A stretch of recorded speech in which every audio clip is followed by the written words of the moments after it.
जिनेंद्र भगवान हैं वे ही जैन हैं। हम तो उपचार से उनको मानते हैं, इसलिए हम जैन कहलाने लग गए। किसके वचन? सब जैन साहब के वचन नहीं तो सभी बैठे हुए जैन साहब है, उन जैन साहब के नहीं, जो जिनेंद्र भगवान के वचन है। क्योंकि वक्ता प्रमाणित है तो ही उसके वाक्य प्रमाणित है। अगर वक्ता ही अप्रमाणित है तो उसके वाक्य कभी प्रमाणित हो नहीं सकते। आजकल बोलने वालों की संख्या कम थोड़ी ना है। अध्यक्ष तुम सर, कमी है बोलने वालों की? नहीं है, सैकड़ों बोलते हैं। गली में भी बोलने वाले, हर माइक से भी बोलने वाले की हम कमी नहीं है, पर उनके वाक्य प्रमाणित नहीं है। वाक्य उनके ही प्रमाणित है जो वक्ता पहले प्रमाणित है।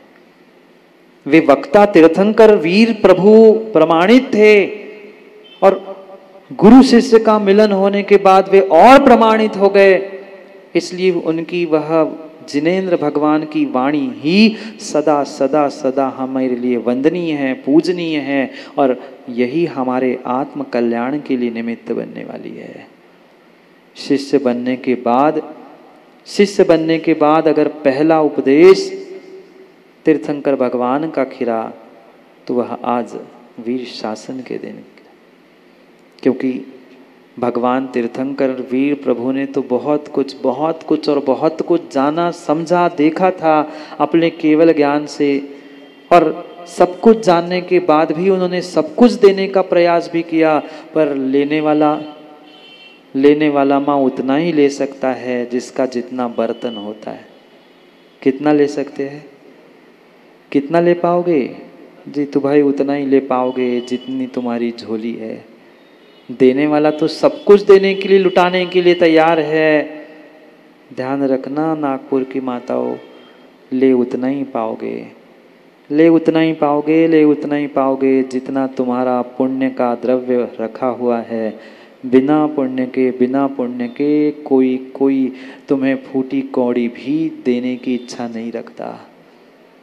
जो मिला है पक्का मानना नरेश भाई, कहीं ना कहीं वह पुण्य का द्रव्य था। ऐसे भी जीव हुए और आज भी है, उनके हाथ में सोना दे दो जलता कोयला बन जाता था। और ऐसे भी जीव थे और है जो मिट्टी को हाथ लगा ले वहाँ सोना बन जाता है। वे पुण्य के द्रव्य से ही सब कुछ संभव है, और पुण्य को पुण्य से ही बढ़ाने का पुरुषार्थ किया जा सकता है। बिना पुण्यानुबंधी पुण्य के कोई पुण्य की विशेषता, कोई कार्य की सिद्धि संभव नहीं है। बहुत विरले होते हैं। तीर्थंकर भगवान के तो समोशरण में तीनों गति के जीव पहुंचते हैं, पर सभी पहुंचने वाले सब सुन ले जरूरी नहीं है। यहाँ भी सैकड़ों की भी तादाद में बैठे क्यों ना हो, सुनने वाले तो 100 में से 10% ही मन लगा के सुनते। उसमें से 10% में से और 10% को कुछ समझ में आता है। पुनः उसमें से 10% मतलब एक आधी कोई ऐसा होता है जिसके अंदर तक वह बात पहुंचती है। इसलिए आचार्य भगवंत कहते हैं, विरला झाणहि तत्तु विसुह्या विरल निसंवदा तत्तु विरला झाही तत्तु जिय विरला धारही तत्तु यानी तत्व, ज्ञान, निर्णय। वही कोई विरला पुण्यात्मा होता है जो उस तत्व को जानने का पुरुषार्थ करता है। घरों में और नगरों में क्या इतने ही श्रद्धालु धर्मात्मा है? नहीं है, पर उन हजारों की तादाद में से सैकड़ों पहुंच पाते हैं। सैकड़ों में से कुछ दशक समझ पाते हैं, उसमें से कुछ बहुविरला निष्ण ही तत्व, बहुत विरले होते हैं जिनको उन तत्वों का निर्णय होता है कि हमें करना क्या है, करना क्या नहीं है। और उस निर्णय में से भी और कोई विरले होते हैं। जैसे कहा जाता है ना, भाड़ में से चने तो 1-2 ही उचकते हैं, हर चना भाड़ से नहीं उचकता। ऐसे ही कोई एकाध विरला पुण्यात्मा होता है जो तत्व को सुनने का, समझने का और धारण करते हुए अपने अपने अपने आत्म कल्याण को करने का पुरुषार्थ करता है। आप कितने और कितने पुण्यात्मा हो, जितने जीव बैठे हैं अपने अपने पुण्य की सराहना कर लेना कि कहीं न कहीं आपको जिनवाणी सुनने के, गुरु के उपदेश सुनने की भावना प्रकट हुई है, तभी सब काम छोड़कर यहाँ बैठने का प्रयास किया। घर में काम धाम नहीं है क्या? है, काम धाम सबके पास है, पर उससे श्रेष्ठ श्रद्धा और समर्पण है जो यहाँ गुरु के सामने तुम्हें बिठाल रही है। ये श्रद्धा समर्पण और आपका पुण्य ही बोल रहा है, पुण्य नहीं है, पुण्य नहीं है, तो वह जीव समोषण में भी जाता है और नाट्यशालाओं में किसी नृत्यांगना का नृत्य देख के वापस आ जाता है। होते हैं ऐसे भी समाज में बहुत सारे जीव, राकेश जी, यहाँ आए नहीं आए पर NIT के हॉल में मिल जाएंगे, समझ गए होंगे। होते हैं, नाना प्रकार के जीव है, अनेक प्रकार के जीव है, जिसका जैसा पुण्य होता है वो वैसे ही कार्य में संलग्न होता है। और इसलिए आचार्य भगवंतों ने कहा है कि किसी ऐसे मिथ्या दृष्टि या जिसको श्रद्धा नहीं है उसे उपदेश नहीं दिया जा सकता। उपदेश भी उसे दिया जाना चाहिए जिसके भीतर देव शास्त्र गुरु के प्रति कुछ श्रद्धा हो, कुछ तो हो। ठीक है, बढ़ जाएगी, पर कुछ नहीं है तो जैसे जैसे बिया ने, चिड़िया ने बंदर को उपदेश तो दे दिया। सुनी क्या कहानी? बचपन में पढ़ी होगी कहानी, सुनी नहीं आप लोगों ने? एक चिड़िया थी, सुंदर घोंसला बनाती, जानते आप लोग? पानी के किनारे, तालाब या कुएं आदि के किनारे, मराठी सांगू का सुगरण, वो बिया की जो चिड़िया छोटी सी होती है, अपने चोंच से बहुत सुंदर घोंसला बनाती है। वो घोंसला बनाकर वहां रहती है। एक दिन जैसे नागपुर में 2-4 दिन पहले लगातार 2-3 दिन पानी गिर रहा था, वहां भी ऐसे ही पानी गिरने लगा और वो तो चिड़िया अपना घोंसले में जाकर बैठ गई। पर घर में चैन किसको पड़ती है? भले ही पानी गिरे, कितना पानी गिर रहा है क्या नहीं, बाहर तक झांका ही जाता है। वो भी चिड़िया बाहर आकर देखती, और जब जब वो बाहर आकर देखती, पेड़ पर एक बंदर उछल कूद करता मिलता, इस डाल से उस डाल पर, इस पेड़ से उस पेड़ पर, कभी नीचे कभी ऊपर, कभी इधर कभी ऊपर। अब इतनी बरसात में बेचारा क्या करता? पहले बंदर और फिर ऐसा पानी, करेला और नीम चढ़ा। अब वो रहा नहीं गया, चिड़िया से रहा नहीं गया। 1 बार 2 बार उसने देखा, पुनः पुनः देखती है, ये बंदर इंसान जैसे 2 हाथ 2 पैर इसको दिख रहे हैं, मेरे पास हाथ पैर नहीं है, फिर भी मैंने अपने सुरक्षा के लिए घोंसला बनाया।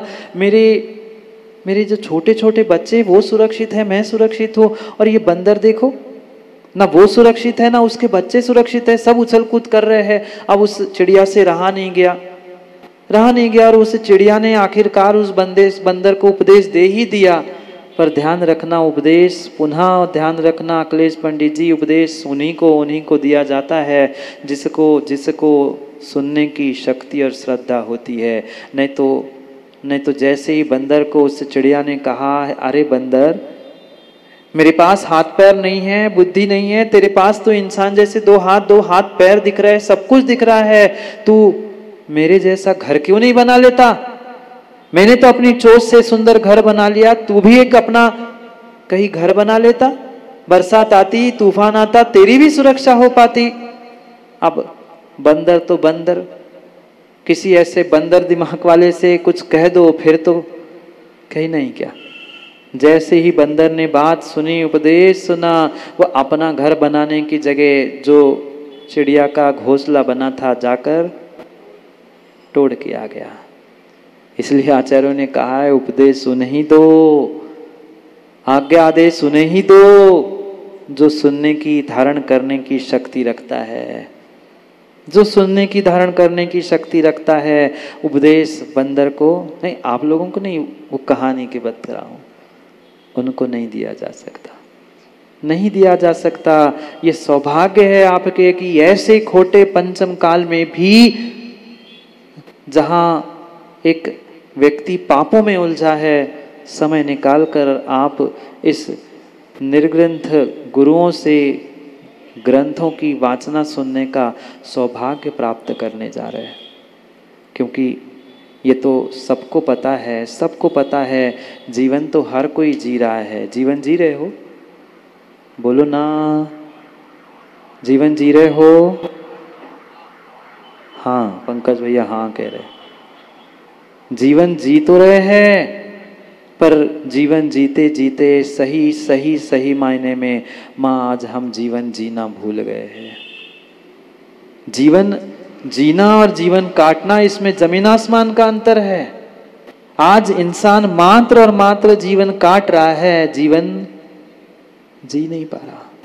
जीवन जी नहीं पा रहा, जीवन जी नहीं पा रहा। सही बताओ ना माँ, क्या कमी है साधनों की? सब साधन सहज उपलब्ध है। जो पूर्वजों के पास नहीं था उससे कई अधिक गुना हमारे पास साधन उपलब्ध है। पर सब साधन उपलब्ध होने के बावजूद भी मैं पुनः पूछ रहा हूं, क्या जीवन जी पा रहे हो? नहीं। ये मत पूछना फिर कर क्या रहे हैं। ये जीवन जीना नहीं है, ये जीवन काटना है। ये जीवन काटना है। जैसे घड़ी के कांटे काटते ना, दिन भर चलते दिन भर चलते दिन भर चलते हैं, पहुंचते कहाँ? बुखारिया जी पहुंचते कहाँ? आप नहीं, घड़ी के कांटे 24 घंटे चल रहे चल रहे चल रहे चल रहे चल रहे, पर पहुंचते कहीं नहीं है, पहुंचते कहीं नहीं है। आज के इंसान की यही स्थिति हुई है।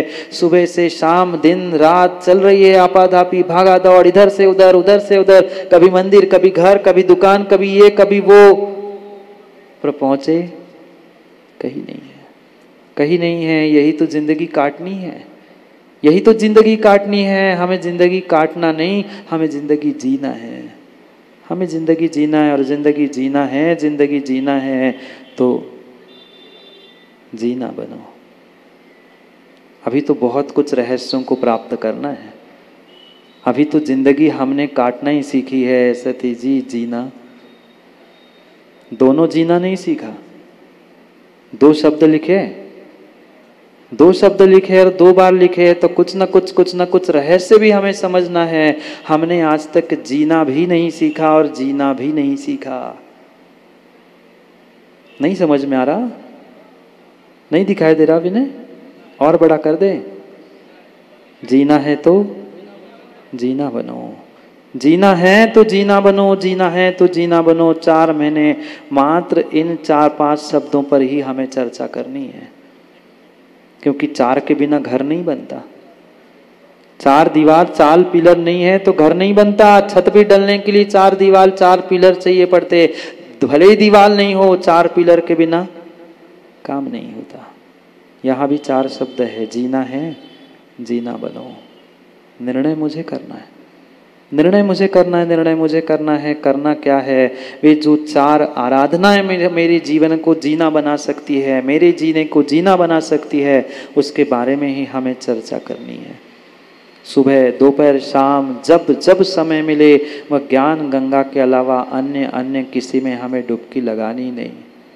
माँ पुनः कह दो, उस दिन इंद्र भवन में भी मैंने कहा था, आप हो नहीं हो, मैं आप लोगों से भी कहना चाहता हूँ कि इधर उधर की बहुत बातें आज तक सुन ली, दूसरों की कहानियाँ भी सुन ली, किस्से भी सुन लिए, पर दूसरों के किस्से कहानियाँ सुन के कभी मेरा कल्याण होने वाला नहीं है। दूसरों की कथा सुनने की जगह अपनी व्यथा समझ में आए ना, तो काम बन जाएगा, तो काम बन जाएगा। और वो व्यथा ही समझते समझते हमें भी अपने जीवन की ऐसी कथा, ऐसी अमर कथा लिखनी है कि हम भी उस अमरता को प्राप्त होने का प्रयास करें।